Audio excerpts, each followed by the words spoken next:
Good evening అందరికీ. ఈరోజు మనము ఎల్పి నెంబర్ని ఎలా సెర్చ్ చేయాలో ఈ వీడియో ద్వారా మనం తెలుసుకుందాము. మీ మొబైల్లో ముందుగా గూగుల్ ఓపెన్ చేయండి. గూగుల్ ఓపెన్ చేసిన తర్వాత మీరు బిల్డ్ నౌ అని సెర్చ్ చేయండి. బిల్డ్ నౌ అని సెర్చ్ చేస్తే మీకు మొదటగా వచ్చేది బిల్డ్ నౌ తెలంగాణ వెబ్సైట్ అని వస్తుంది.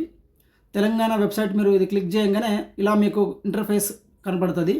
తెలంగాణ గవర్నమెంట్ సంబంధించింది. అండ్ మీకు ఒకవేళ కనపడకపోతే మీరు దీంట్లో షార్ట్గా కనపడితే మీకు ఏం చేస్తారంటే డెస్క్టాప్ మోడ్లో పెట్టుకోండి. రైట్ సైడ్లో ఇలా మనకు 3 డాట్ ఉంటుంది రైట్ సైడ్ దగ్గర. ఈ 3 డాట్ని మనము సిటిజన్ సెర్చ్లోకి వెళ్ళాలి. సిటిజన్ సెర్చ్లోకి వెళ్ళిన తర్వాత ఇలా మనకి ఇంటర్ఫేస్ వస్తుంది. ఈ ఇంటర్ఫేస్లో మీరు ఎంటర్ ఫైల్ నెంబర్ అని ఉంటుంది. ఈ ఎంటర్ ఫైల్ నెంబర్ని మనము రాసుకొని లేదనుకుంటే కాపీ చేసుకొని మీరు ఇక్కడ పెట్టొచ్చు.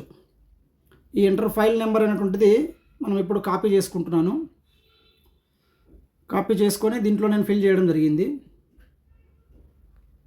దాని తర్వాత మనకి సెర్చ్ అనే బటన్ వస్తుంది. ఈ సెర్చ్ అనేది మనం క్లిక్ చేస్తే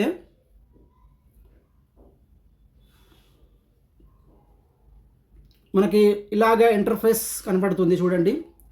సెర్చ్ చేసిన తర్వాత మనకి ఫైల్ నేము, మనం ఏదైతే ఫైల్ ఇచ్చామో ఫైల్ నేము, అప్లికెంట్ నేము ఆదర్శ ఇన్ఫ్రా డెవలపర్సు, ఆర్కిటెక్ట్ నేమ్ వస్తుంది. డ్రాయింగ్ పీడిఎఫ్ పైన బ్లూ కలర్లో కనిపిస్తుంది చూడండి. ఇది డ్రాయింగ్ పీడిఎఫ్ పైన మీరు క్లిక్ చేస్తే లేఅవుట్ ఓపెన్ అవుతుంది. అండ్ ఇక్కడ 3 పీడిఎఫ్లు కనబడుతున్నాయి చూడండి మీకు. ఈ 3 పీడిఎఫ్లు వచ్చేసి ఒకటి వచ్చేసి draft layout letter municipality proceeding, draft layout letter short proceeding, draft layout letter HMDA proceeding. So ఈ డేటా ఇంతకుముందు మనకి టీజీబీ పాస్ నుంచి ఇప్పుడు బిల్డ్ నౌలో షిఫ్ట్ చేయడం జరిగిందనమాట గవర్నమెంట్. ఇప్పుడు బిల్డ్ నౌలో మీరు ఎల్పి నెంబర్ని ఇలా సెర్చ్ చేసి చెక్ చేసుకోవచ్చు.